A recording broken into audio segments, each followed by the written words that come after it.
رب کے معاف کرنے میں دیر نہیں ہے، ہمارے سوال میں دیر ہے، اس کی عطا میں دیر نہیں ہے، ہماری توبہ میں دیر ہے، اس کی بخشش میں دیر نہیں ہے۔ اس لیے ہم نے تو جملے ہی ادا کرنے ہیں اس زبان سے کہ یا اللہ ہم جیسا گناہگار ہمیں دھرتی پہ نظر نہیں آتا، کیونکہ ہم نے اپنا محاسبہ کرنا ہے، اپنے اندر جھانک جھانک کے دیکھنا ہے، دوسرے کو نہیں دیکھنا کہ اس میں یہ عیب ہے، اس میں یہ کمی ہے، اس میں یہ کوتاہی ہے۔ بھی جب دکان پہ جاتے ہو تو دکاندار کا چہرہ تو نہیں دیکھتے ہو کہ اس کی شکل کیسی ہے، شکل اچھی لگے تو سودا خرید کریں، نہیں دکاندار کو کوئی نہیں دیکھتا، بلکہ آپ اپنے سودے کی تلاش میں ہوتے ہیں کہ میرا سودا کس کی ہاں موجود ہے۔ قیمت بھی سودے کی لگتی ہے، دکان کی نہیں لگتی، دکاندار کی نہیں لگتی ہے۔ جو مطلب کی چیز ہے وہ جتنی بھی قیمتی ہو، جو ضرورت کی چیز ہے وہ جتنی بھی قیمتی ہو، ہم لے کے ہی چھوڑتے ہیں۔ بھئی آپ کسی کی شکل کو نہ دیکھیں، آپ اپنے سودے کو دیکھیں، آپ کو جہاں سے ملتا ہے اس سودے کو خرید لیں، کیونکہ آپ اس کے ضرورت مند ہیں۔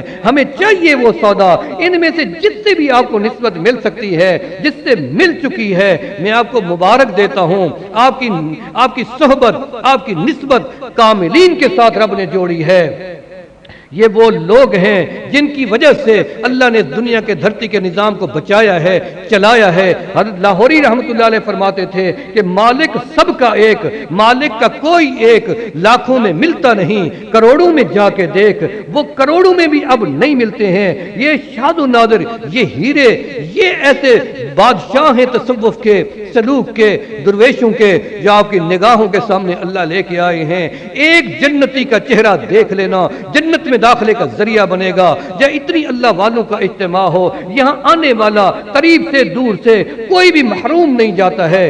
یاد رکھو ایک بندہ ایسے کھڑا ہوگا باہر کنارے پر، اور اللہ پاک فرمائیں گے فرشتوں سے کیا تم میری رپورٹ لائے ہو؟ یا اللہ اندر مسجد میں دیکھا، صحن میں بھی دیکھا، باہر بھی دیکھا، یہ تو سارے آپ کی رضا کے طالب تھے، یہ تو ذکر و فکر میں تھے، لیکن کچھ لوگ ایسے بھی تھے جو صرف ان کو دیکھنے آئے۔ یا اللہ جو ان سے کام دنیاوی لے کے آئے، ان کے بارے میں آپ کا کیا حکم ہے؟ اللہ فرمائیں گے جو میری رضا کے لیے آئے میں ان سے بھی راضی ہوں، جو ان کے ملنے آئے میں ان سے بھی راضی ہوں۔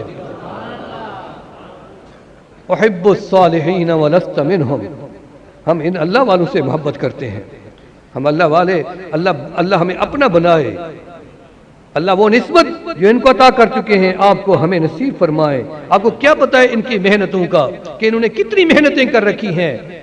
کوئی رات عبادت سے خالی نہیں، کوئی دن خالی نہیں جب تبلیغ نہ ہوتی ہو، دعوت نہ دی جاتی ہو، مخلوق خدا کا رشتہ خالق سے نہ جوڑا جاتا ہو۔ کوئی ذاتی مقصد نہیں، مخلوق کے یہ روحانیت کا سارا یہ جو پہاڑ ہے یہ اسی ایک حدیث کے اوپر کھڑا ہوا ہے۔ یاد رکھنا ہمارے تصوف کا، سلوک کا، سلاسل کا سارا نچوڑ ایک حدیث ہے۔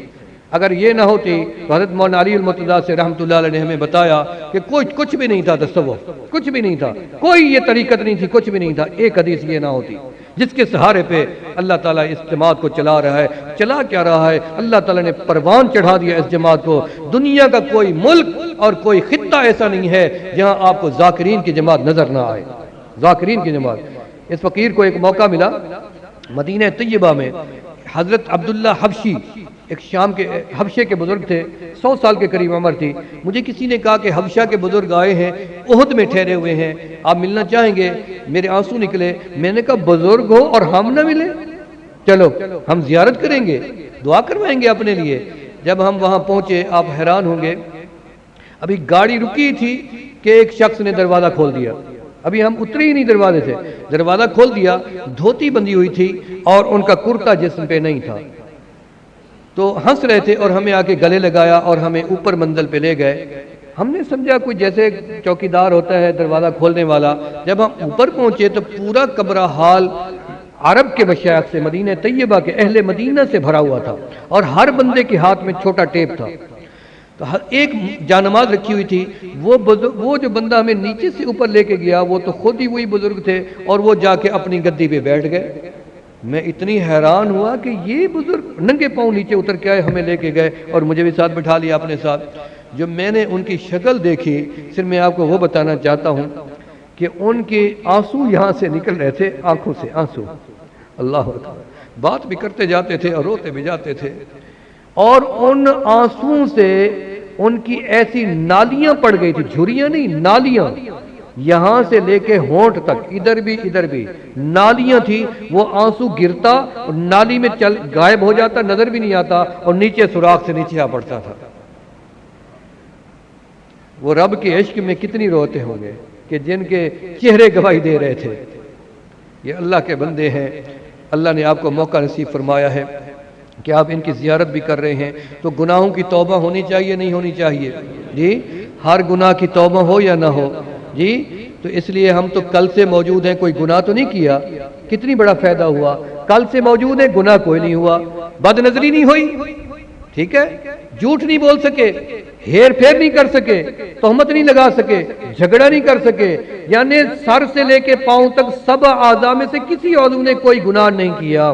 یہ کوئی تھوڑی نعمت ہے کہ 24 گھنٹے ہم بغیر گناہوں کے تو بندہ صرف جنت میں جا کے رہے گا جہاں کوئی گناہ بھی نہیں ہوگا۔ تو یہ مجلس کوئی جنت سے کم ہے؟ نبی علیہ السلام نے فرمایا اذا مررتم بریاض الجنت فارتعوا، اے میرے صحابہ جب تم جنت کے باغات سے گزرو تو کھا پی لیا کرو، یہ وہ جنت کا باغ ہے۔ فرمایا وہ کیا ہے جنت کا باغ؟ فرمایا حلق و ذکر، وہ جنت کے باغ یہی ہیں، حلقہ ذکر جہاں لگتے ہیں وہ جنت کے باغ ہیں۔